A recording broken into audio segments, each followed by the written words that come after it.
Let's go to Puea Marae, which says it won't be taking on long-term rough sleepers as it opens its doors to help Auckland's homeless again this winter. The Mangere Marae opened its doors for 3 months last year, taking in dozens of people in response to a crisis of housing and homelessness in Auckland. It will be up and running again from next Tuesday, this time with financial help from the government. The chairman says they've learned lessons from last year and will be more family focused this year. Laura Tupou reports.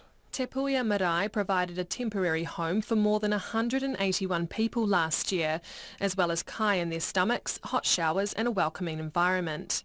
When it closed its doors 3 months later, Marae Chair Hurimoana Dennis had this to say through teary eyes. If we had to do it again next year, then we've actually failed.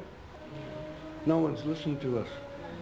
No one's paid any attention to what we've done and what Manurewa are doing and others who have been doing for a long time. They haven't heard our message. I'm not too sure what else we can do. He now says that was a wero, a challenge to the government.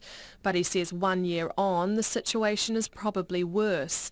He says the marae is going to step up again this year, but things will be a bit different. Our profile of our clients is our whānau. Mum and dad kids, solo parents and kids. There are no rough sleepers.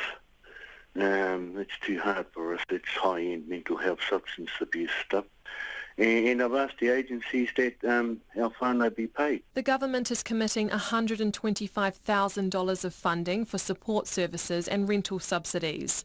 25 people will be housed in the 5 self-contained cabins at the back of the marae. They'll be there for 6 to 12 weeks and the marae will be open for longer, 6 months this time. All families will be referred through work and income.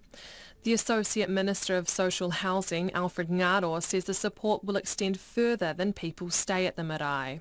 Some of the learnings from last year was ensuring that we had senior MSD staff that were available and housing corporations so that they could be able to, again, answer some of the questions, process some of the needs for the families. Hurimoana Dennis says no one will leave the marae until they're all convinced they're ready.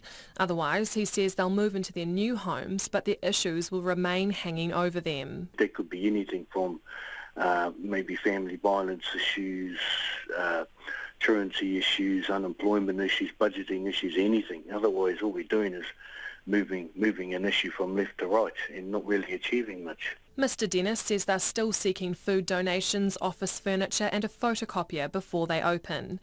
Last year, Countdown in Mangere made considerable food donations and a spokesperson says they're open to helping this year.